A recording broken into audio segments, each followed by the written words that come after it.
Riser ہوتے ہیں، کچھ اتنے ارلی رائزر نہیں ہوتے ہیں. دونوں کے لیے ایک چیلنج ہوتا ہے.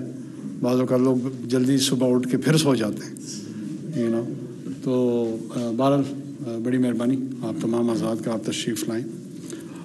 آج ضمانت جو میں نے دی ہے وہ خصوصی طور پہ جو انلیگل ایلینز ہیں ان کی ریپیٹریشن کے حوالے سے کچھ ایشوز تھے جس کو ہم ایڈریس کرنا چاہ رہے تھے as a government of Pakistan.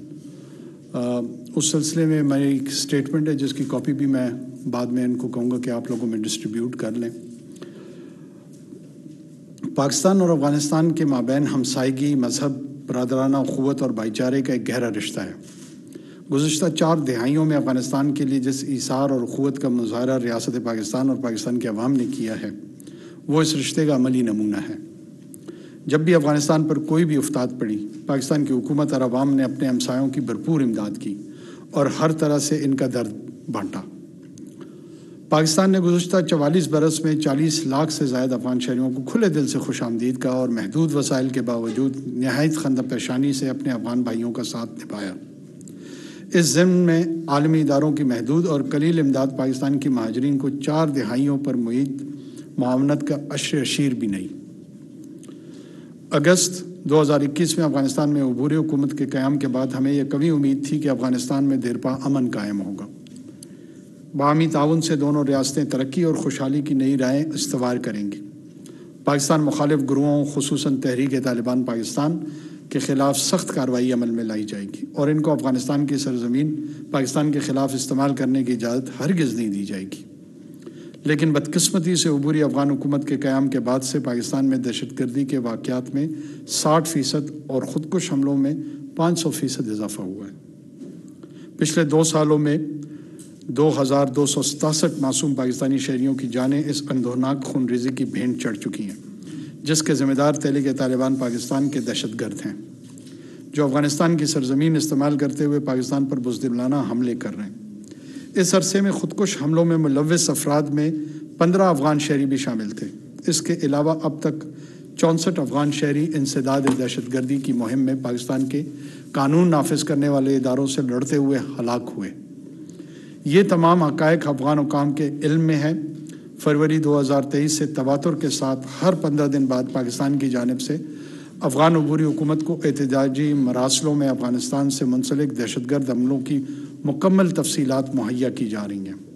اقوام متحدہ کی مانیٹرنگ ٹیم کی جولائی 2023 میں جاری ہونے والی رپورٹ میں بھی افغانستان میں موجود تحریک طالبان پاکستان کے مراکز اور اس کی پاکستان مخالف سرگرمیوں میں اضافے کا واضح ذکر کیا گیا ہے. اس سب کے باوجود پاکستان نے دنیا بھر میں افغانستان اور افغان عوام کی بھرپور حمایت اور وکالت جاری رکھی اور ہم افغانستان کی صورتحال اور افغان عوام کو درپیش مشکلات کی طرف عالمی برادری کی توجہ مبذول کرواتے رہے.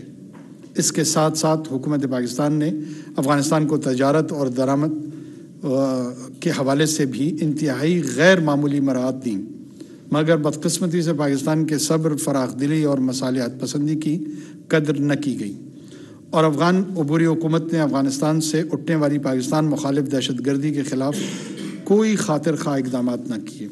آخرکار فروری 2023 میں ایک دہشت گرد حملے میں 100 سے زائد معصوم افراد کی شہادت کے بعد وزیر دفاع کی قیادت میں ایک اعلیٰ سطح وفد نے افغانستان کا دورہ کیا جس میں DGISI بھی شامل تھے. اس وفد نے افغان عبوری حکومت کو پاکستان کے شدید تحفظات سے آگاہ کرتے ہوئے پاکستان یا تحریک طالبان پاکستان میں سے ایک کو چننے کا 2 ٹوک اندیا دیا. اس کے بعد بھی متواتر سیاسی، سفارتی، فوجی، رسمی اور غیر رسمی ذرائع سے افغان عبوری حکومت کو افغانستان سے ہونے والی دہشت گردی کا کلا کما کرنے کا واضح پیغام دیا جاتا رہا. افغانستان میں موجود پاکستان کو مطلوب سرکردہ دہشت گردوں کی فہرست بھی افغان عبوری حکومت کے حوالے کی گئی.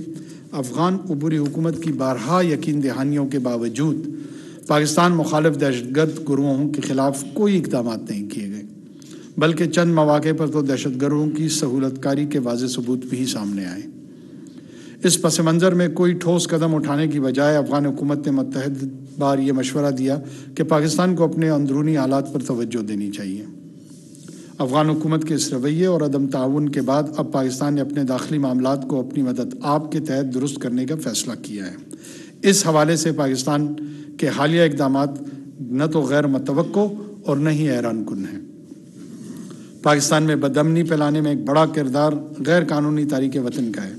اس لیے ریاست پاکستان نے ان افراد کو 1 نومبر سے واپس اپنے ممالک میں بھیجنے کا فیصلہ کیا۔ پاکستان میں ایک بڑی تعداد میں غیر ملکی افراد غیر قانونی طور پر مقیم ہیں، جن میں اکثریت افغان شہریوں کی ہے۔ دہشت گردی اور مجرمانہ سرگرمیوں میں ملوث اکثر افراد کا تعلق انہی غیر قانونی تاریک وطن سے ہے۔ اس کے باوجود حکومت پاکستان نے اب تک ان غیر قانونی طور پہ مقیم غیر ملکیوں کی رضاکارانہ وطن واپسی کو ترجیح دی اور رضامندی سے واپس جانے والے افراد اور خاندانوں کو عزت و وقار کے ساتھ واپس جانے کے تمام تر مواقع فراہم کیے۔ حکومت پاکستان کے تمام ادارے مل کر طورخم، چمن اور دیگر سرحدی علاقوں میں بہترین انتظامی اقدامات کو یقینی بنا رہے ہیں۔ ہم توقع رکھتے ہیں کہ عبوری افغان حکومت بھی اپنے ہم وطنوں کے لیے سرحد کے پار پاکستان کی طرز پر احسن اقدامات کرے گی۔ پاکستان کو غیر قانونی طور پر مقیم غیر ملکیوں کو واپس بھیجنے کا مکمل قانونی اور اخلاقی حق ہے۔ یہاں پر یہ واضح کرنا انتہائی ضروری ہے کہ ان غیر قانونی طور پر مقیم افراد کے علاوہ 14 لاکھ کے قریب افغان مہاجرین پروف آف ریزیڈنس کے تحت رجسٹر ہیں اور نہایت عزت و احترام سے پاکستان میں مقیم ہیں۔ اس کے علاوہ حکومت پاکستان نے تقریباً 8 لاکھ افغان شہریوں کو افغان سٹیزن کارڈز کے تحت رجسٹر کیا ہے۔ یہ افراد غیر قانونی طور پر پاکستان میں مقیم تھے اور ان کے قیام کو عبوری طور پر انتظامی جواز مہیا کیا گیا ہے۔ انہیں اس مرحلے میں کسی قسم کے دباؤ کے بغیر پاکستان میں رہنے اور کاروبار کرنے کی مکمل آزادی ہے۔ یہاں یہ نقطہ بھی قابل ذکر ہے کہ بے نامی املاک اور غیر قانونی سرمایہ کا دہشت گردی اور جرائم سے گہرا رشتہ ہے۔ حالیہ مہم میں یہ بھی مد نظر رکھا جائے گا اور ان معاملات میں قانون کے مطابق کارروائی بھی کی جائے گی۔ اس ضمن میں چند افغان رہنماؤں کے غیر ضروری، غیر ذمہ دارانہ، گمراہ کن اور دھمکی آمیز بیانات افسوسناک ہیں۔